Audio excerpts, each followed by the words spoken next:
Quite an eye-opener, that, wasn't it? Makes you realise it's not just all about us, it's not all about money, and it's not all just about our properties. There are many, probably even more important factors involved, and I think it also makes us come to the realisation the world does not simply belong to people. We all have our place, whether you're an animal or whatever, so we need to respect it. Now, our next speaker is Cameron Murray. Now, this will be an interesting one. Cameron is an economist with a passion for improving society and cutting through the noise to find the real signals in public policy. His specialist areas include environmental economics, rent-seeking and corruption. You heard the word, folks, tonight, corruption, and property markets. He writes for Macro Business, Idea Economics, and maintains an internationally renowned personal blog called Fresh Economic Thinking. He's a contributor to the economics discipline. He's a teacher, a working party member for developing Australian learning standards in economics, and the Economics Committee member at Heathley Waterways. And he's an active member of the Economic Society of Australia. And he's currently undertaking a PhD at the University of Queensland on the economics of corruption. We've heard that word again, and I think we all seem to think we have a slight smell or taint of that in our air here. Now, Cameron also, look, he has recently launched a book, and I'm not sure if it's going to get him fame or notoriety, and it's actually called Game of Mates, and it actually alludes to the fact of development and all sorts of lobbyists and that involved, and it particularly relates to here, the state of Queensland. So that's why I thought Cameron was a very, very topical speaker to have here for you tonight. Now, he wrote this book with Paul Freitas. Honestly, it's a spelling. Now, he covers property development that can be a dirty business, particularly when it comes to land banking, which is a speciality of Australia's largest developers. Land banking involves speculative buying of large parcels of land that are currently unsuitable for development in the hope of future development potential. Not sure where we've heard any of that before. But hope alone is not a business strategy. How can land banking be so routinely successful for developers in Australia? One of the arguments is that land banking comes from political favours in terms of rezoning and public provision of infrastructure. Hitting any bells? We're hitting any bells. These favours provide substantial, valuable gains to landowners at no cost to themselves. Ding, ding, ding, those bells going off. While in certain cases this account appears to have some merit, there has been no systemic evidence that rezoning favours politically connected. Anyhow, he has a new paper. Actually, I had a copy of that somewhere. You can download a paper that he put together with Paul. It's on the internet. We can provide you with the link later on. Now, basic results of all this is how well connected you are determines how successful you will be in getting your land rezoned for higher value uses here in Queensland. Ding, ding, ding. How are we going? Getting nervous, aren't we? Okay, now, with just a little bit of a summary, political favours in the property industry were found to be much more about being part of the entrenched, well-connected political classes whose tight-knit mutual relationships support implicit favouritism than about visible activities such as making political donations. And basically, the rezoning game has probably cost the general public, now that wouldn't be you or I, would it? No, never. Many billions of dollars in Queensland in the last few years. So to add a lot more of information onto that, I'll introduce you to Cameron.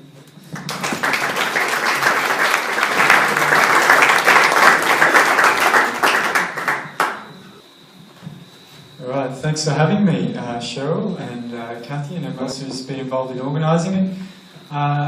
If anyone's nervous, I am after that exceptional introduction and the previous excellent speech. I didn't even know most of the animals on the slides, but I'll go back and do my homework and make sure I don't forget. I guess I should start by introducing myself. Cheryl's information was a little bit outdated now. You can call me Dr. Cameron Murray now. Yeah.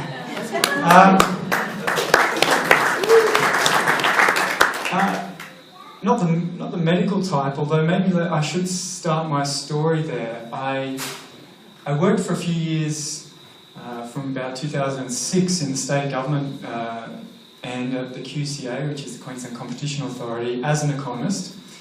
And I spent many hours frustrated at our inability to do what we were given the task of doing. We were given the task of setting a particular regulation and giving no power to actually do that. And for a year there, I sat and I wondered, how come no one's talking about this? Why are we pretending that we're enforcing this regulation and yet we have no power to do it? Why isn't anyone talking about that before anything else? And so I got sick of pretending, and I wanted to do something useful with my life, and I thought I'd become a medical doctor. So I actually did spend the time to study for the GAMSAT, and I got accepted to medical school at UQ. Luckily, I was out for drinks with Professor Paul Frieders one night, and as it happens, he convinced me that, in fact, I can do something positive as an economist. I don't have to get stuck in these situations of trying to do the right thing but not having the power to do it. And he said, if you come and do a PhD with me, you'll have the time to do some research on something that's really important. And this book, Game of Mates, is about communicating all the lessons I learned in that 4 to 5 years of studying what I call grey corruption. Now, let me be clear, this is not illegal corruption. Grey corruption is the totally legal and routine political favouritism that is completely unethical and costs the rest of us. And that's what's particularly rife in Queensland and the rest of Australia. It's not that everyone's out there breaking the laws, it's that they're writing the laws to favour themselves and their mates. So this is what the book is about, and I guess if I was going to sum it up, it's about how the game of grey corruption is played, how much it costs, and what we can do about it. And it's not always what you think it is on the surface, and it took me quite a few years to realise, and as I go I'll explain how I come to these ideas. Now, what does the book do? It takes you on a tour across the Australian economy, from mining to banking, superannuation, transport, investment and property. And on that tour we look at what's the world's best regulation in this sector and why don't we have it? And what's the situation we have now? And what's the cost to the rest of the community from sticking with what we've got instead of just going out there and adopting what works elsewhere? And so those costs come from two places. One, the sheer transfer of wealth from one group to another. But there's also a more hidden cost of investing in inefficient new projects. And it's about building the roads in the wrong place because they're profitable for the PPP partner. It's about rezoning the land that is far from existing infrastructure networks and having to build kilometres of pipes and roads to make sure your mate gets that rezoning and not the guy who's already next to the development. So there's a loss there in having to build out that extra infrastructure. So the costs come from two places. Now, the main problem with grey corruption is it's really, really boring. It's not about this strategic villain with a master plan to steal from us all. It's actually about mundane, routine government decisions that happen all the time in mundane offices across the country, but that cost us billions. We never see them. So in the book, I create a villain and I call him James, and I create a hero called Bruce, the Aussie, who's being pickpocketed at every turn. So let me start you on a bit of a tour, because you're not alone in the property rezoning game. Now the basic game is this: no one wants to build housing. It's really difficult. What you want to do is buy cheap land, get a political favour and sell that land with the rezoning decision, with the approval to someone else to build housing, and just take the gain. Okay, the windfall gains from land rezoning. Can I just say ding, ding, ding again on that? So the question then is, are these decisions to rezone land and make millionaires of some determined politically or determined on technical merits and planning merits? So part of my PhD, I wanted to look at that, and I'll give you a bit of an inside story. I used to work for a couple of property developers, so I had a bit of a feeling. But it was actually a little bit tricky to do. So what I did is I took 6 major areas in southeast Queensland that were, the planning powers were taken from the councils by the state government through, at the time, what was called the Urban Land Development Authority, in order to fast-track development and increase density. And the result of doing that also increased the value of the land. Now the ULDA, this statutory body, was initially designed to fast-track the development of underutilised state-owned sites.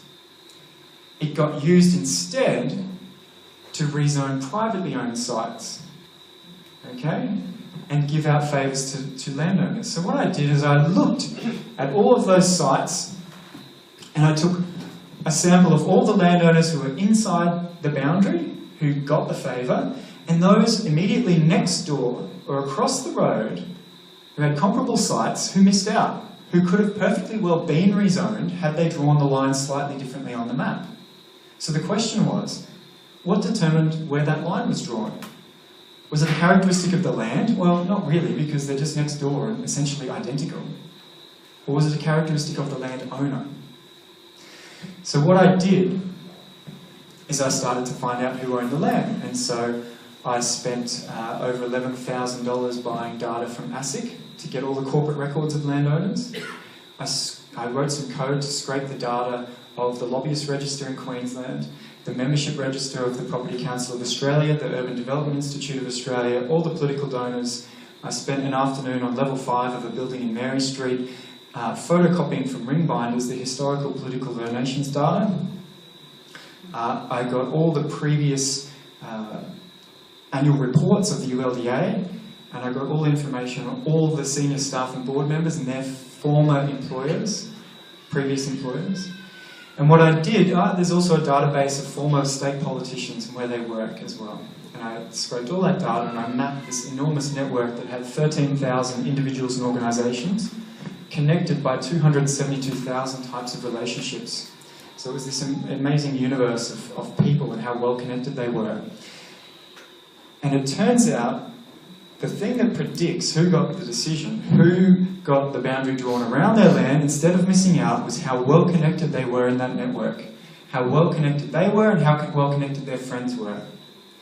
And it turned out, when I also got all the data of all the sales before and after those rezoning decisions, that those politically connected landowners, their land value increased $410 million in just 6 areas in southeast Queensland, in 6 small decisions by one statutory body. So that's a fair bit of money. Okay? So what's really interesting there is that as soon as this research came out, some more research came out from the US using declassified court records about cases against the Italian-US mafia in the 1960s. And they mapped the network of that mafia and found, guess what? That exact same measure that I used of how well connected you are in the network predicted how much property wealth you accumulated from being a member of the mafia. So I like to call Queensland property industry the development mafia now, to reflect that. So you can find that paper, it's published in the world's top urban economics journal. But I don't want to just talk about what's going on, I want to talk about solutions. Maybe I've skipped too far. So what do we do? Okay, we've just given these politically connected landowners $410 million. Okay? They had this use they were allowed to do in the red, we changed our use and they got this additional white part. Okay? If they want to then apply for an even higher density use, their value will increase even more. Essentially everything in white here is the value of the land and they're going to get it for free. So the landowner rent, I call it, it's an economic rent. I don't know why I left these slides in, it was for another presentation, but since we're here, in the ACT, they have the solution. they charge you for the value gain from these planning decisions. So there's no incentive in the ACT to go, oh, please, can I do an eco-resort in a rainforest? Because in the ACT they say, oh, how much is that worth? Oh, 650 million. So your land's going to be worth, what, 200 million? Oh, okay, well, you pay us 75% of that 200 million it's worth to you. And when we get a cheque for 150 million, then we'll rezone you if you fit in the planning decision. Do you think they're going to ask for it? They're not even going to ask, and they don't. The development industry in the ACT is just like 4 guys who have drinks on Friday afternoon and whinge. Okay? They're not powerful. It's a bit of a joke. And we can adopt this everywhere. And I actually ran a few numbers. I did a study on the ACT. And if all the other states simply adopted, literally, called the bureaucrats in the ACT, what do you guys do? Okay, we'll do that here. $11 billion per year of what these decisions are worth in the other states. 3.2 in Queensland, is it? No, 1.8 billion in Queensland. And most of that is going to politically connected landowners. It's not being spread around to everybody. I don't have an equal chance as Lend-Lease or Stockland or someone who's a mate of Pasali at Ipswich. Not at all. It's not being spread around. It's $11 billion of giveaway. And so you end up with this really terrific situation in the ACT. Why did they throw away tens of millions on bizarre rural land sales? The ACT thinks overpaying $10 million to a few connected landowners is worthy of an investigation by their Crime and Corruption Commission. We just gave away $410 million to mates, well-connected mates, and everyone patted each other on the back and said, what a good job we did. And there, $10 million, no, you might be in prison for that.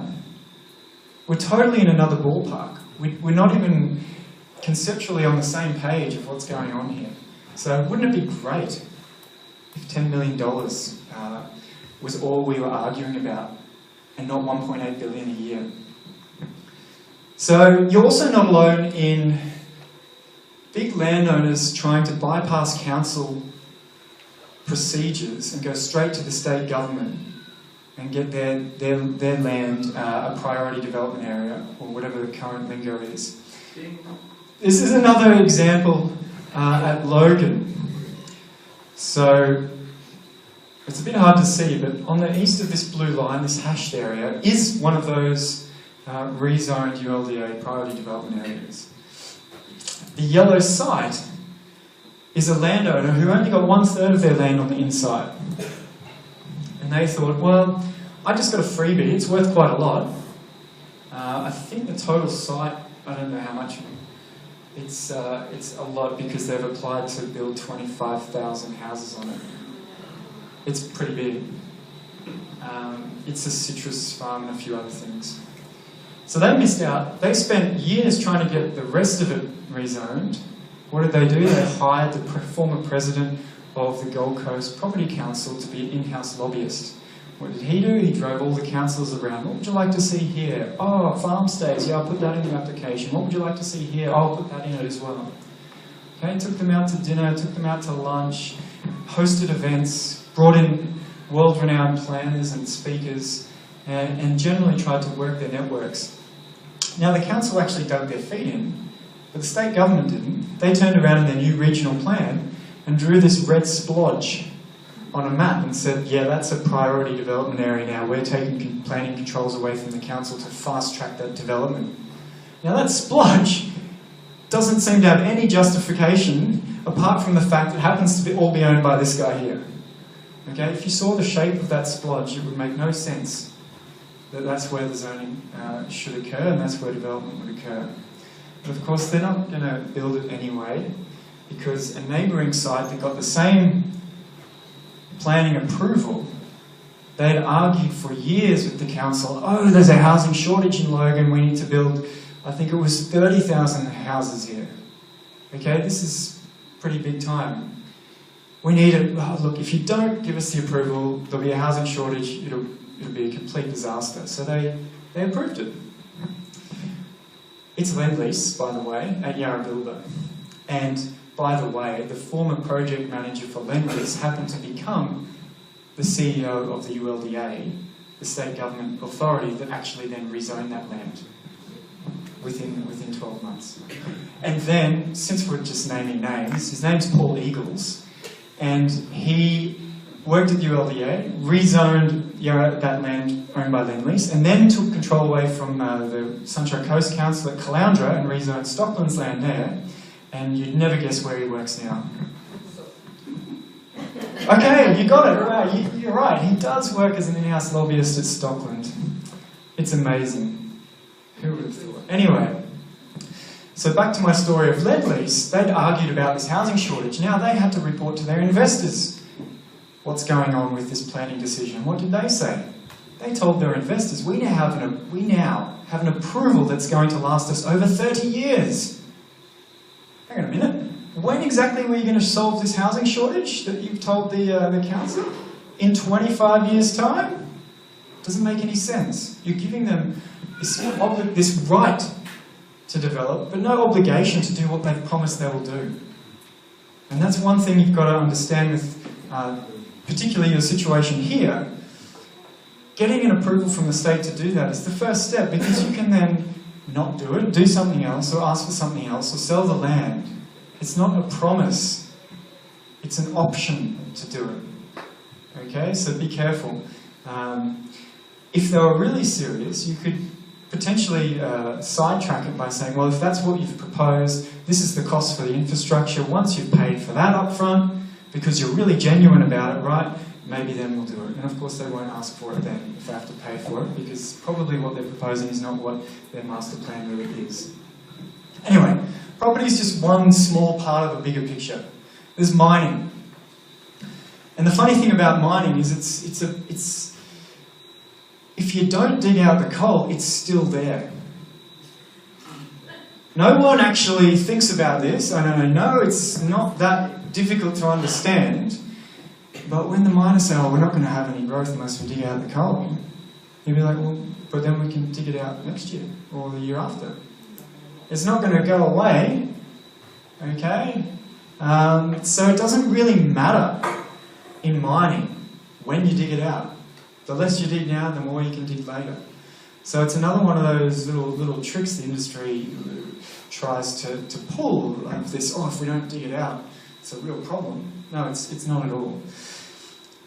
Again, taking a look at the mining industry and comparing to what's best practice, for example, in Norway, we're giving away $20 billion a year to a handful of miners by just not having the Norwegian mining tax system. Now, the Norwegians almost gave away all their oil and gas and minerals as well, except for the fact that they had a few stubborn bureaucrats in the 1970s that could stand up to British Petroleum and the US companies and say, bugger off, well, because we know if you don't dig out our oil, if you don't pump it out, it's still there. Don't try and bamboozle us that, oh no, if we don't do it, what are you guys going to do? Well, we're going to own all this oil still and we'll work something out. What's the pressure? So they didn't fall for it, and we've been giving away $20 billion a year for the last decade for not having it. Part of this comes from the fact that the mining industry is very intimate with the government departments that are meant to regulate it in terms of staff changing sides repeatedly. This happens in town planning as well, in the property development game. Most town planners think it's the totally normal and correct career path to work for the council, and then approve a developer's application and then take a job with that developer the next day, and then perhaps go back. Totally normal, totally acceptable. Okay? Totally legal, probably unethical, and probably costly to the rest of us. So the same thing happens in mining. And if you read the book, you'll see about 10 pages in the appendix of all the senior ministers and staff that have had that career path. So as you might have guessed, these vested interests are very good at promoting myths about how important they are, how important their approval to build 30,000 houses, most of which are going to happen in a couple of decades. This is from a survey of the Australia Institute, looking at the perception of mining in Australia.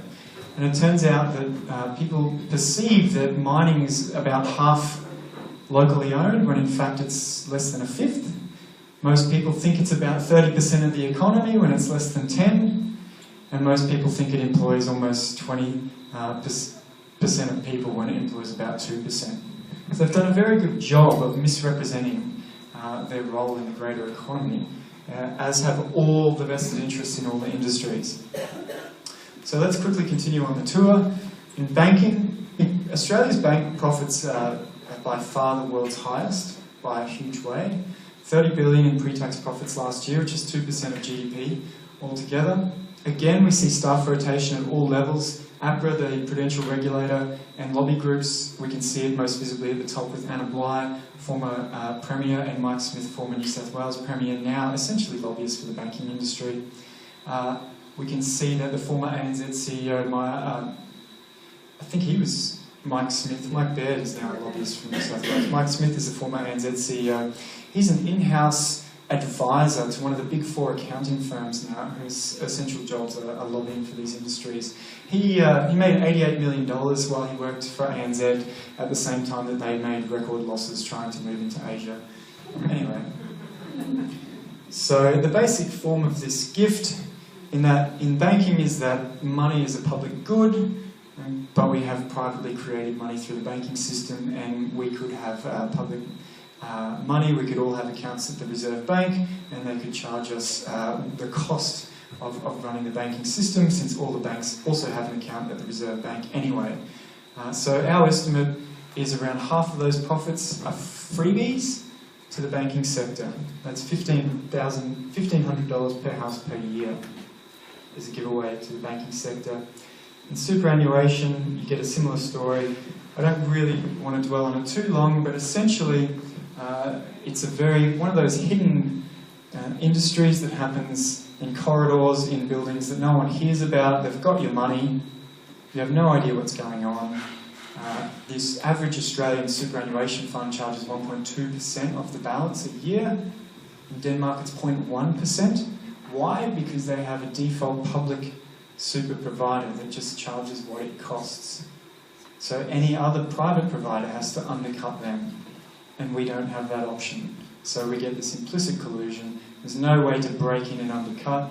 That's costing $20 billion a year in extra fees, and the tax breaks for the wealthy, which we can never seem to crack, are worth $28 billion a year. In transport, I looked at the 38 largest transport projects in the country since 1992, a mixture of publicly funded and public-private partnerships. The thing that predicts the economic benefits of the project the best is whether it's a public-private partnership. It predicts it so accurately that the average public-private partnership has 60% less broad economic benefit than the typical publicly funded project. Why is that? Because what's best for that part of the network, what's most profitable, is not always what's best in terms of getting the most people transported across the whole network. Let me give you an example. The Clem 7 tunnel in Brisbane. Sure. The point is we've got an empty tunnel that's most profitable for the owner, and we've now still got congested surface roads. Okay, so the economically beneficial thing is to build it and use it. So there's a few other sectors: pharmacies, health, education. I should share you these slides. So the ingredients, and this is how we're going to start tackling this. You need to understand, without a grey gift, and this is the valuable giveaway, it's something I can give to you that doesn't cost me. It's a rezoning decision. It's a protection against competition. Without this gift that's worth something to the other entity, there's no incentive to form these networks and collaborate in your interest. Okay, so if we think back to the property example here, if you can't give away favourable rezoning, what's the point in even asking for it? I ran experiments on over 500 students in a computer game in which they could trade gifts. And I tried lots of different things. And the only thing that stopped them forming their little alliances and buddying up and stealing money off everyone else was to reduce the value of the gift that they could give. So that's what we have to concentrate on. We're really good at organising as human beings when there's money on the table. When there's 1.8 billion a year in value from rezoning decisions, someone's going to organise. If that was only a couple of $100 million, there's a lot less incentive to do so. So without grey gifts, that's the first thing. The other thing is you need a group, and I think that's something community groups I've spoken to need to understand, that you need your own networks to fight their networks, because it's not a one-man show. You need people in government, you need the right consultants, you need a network, you need people in finance to help you exchange favours and capture these grey gifts. We need to work as groups and get our consultants and our networks together to favour us and stand up for everybody else. It's not going to happen just by ourselves. So grey corruption is all about groups, it's not about bribery, it's not about paying a donation and getting something straight back, it's about getting into a club where everyone helps each other out. So the other thing you need to do with a group is you need to know who's in it. So political donations are really about signalling that you're going to be loyal to the group. They're not about bribery. They're saying, I want to buy a ticket to your club. You guys are trading favours. Now, this is somewhat relevant to the situation here. The biggest political donors in Australia right now are Chinese. They're mostly Chinese property developers. And I'm talking nationally. Now, why is that? Well, because they know there's a club that they want to join. It's not that they are evil and that they want to start something that didn't already exist. There is a club, and they know the way to get into that club is to prove your loyalty, to give money, to earn the trust. It's how you join the mafia. Okay, you've got to pay your dues to get into the club. It's not because there's no club and they're doing a bribe, it's because there is a club. We need to focus on who's already in there as well, not just the people trying to join. And of course the last thing is that there are myths, and I think one of the ways to tackle this is to take control of the public debate and reframe it. And we've talked a bit today with some people here about changing this from an environmental, for example, debate to an economic debate. Why are you giving this guy such a big favour? What's in it for you? How connected are you? And really attacking that way. And if you believe this developer that they're going to build what they promise, why don't you make them stick to it? Don't just give them the option to do it, make them do it. Spend every $650 million that they promise to spend. Because of course they will not want that. Okay, we've got to take control of the debate and not buy into the myths that the development industry will have when you're trying to tackle it. Just completely turn the page and try something different. So my recipes for what to do. First thing, you sell grey gifts where there's a decision that creates a wealth for a selected private entity, you make them pay. Okay, we do that all the time when we have public tendering processes. You have to bid against each other. I just don't get to choose my mate. You have to bid down the value of the favour to the smallest we can give. In the ACT they do that, they tax planning gains. We can sell public insurance to banks, we can do all sorts of stuff. We can create public competitors in other industries. And the other thing is to add randomness to decision making. Imagine if we didn't have juries in the court system, but we had professional juries, not randomly drawn juries, but professional juries. How long would it take for them to be corrupted by the criminal networks? Not very long. And yet, when it comes to planning and giving away $1.8 billion a year, and all the decisions in the other corridors of power that I've talked about, we do have professional juries and mates who know how to lobby them. And yet they're deciding on giving away our money. So we can have a citizen jury decide on this planning application by drawing from a pool of people in the local area. Why not? Why would we let a professional who everyone knows how to lobby make the final decision? What not to do? Don't get carried away focusing on political donations. Even if you ban political donations, even from developers, you'll just be in the situation New South Wales is in, which is they have basically corrupt development. Okay? There will be other ways, there are other doorways to join this club. Don't focus too much on transparency. There's enough that I could write a whole book about political favouritism. I could add a few more chapters if we had better rules, but would anything really change? In my experiments, I added transparency. I made everyone take photos of themselves in this computer game.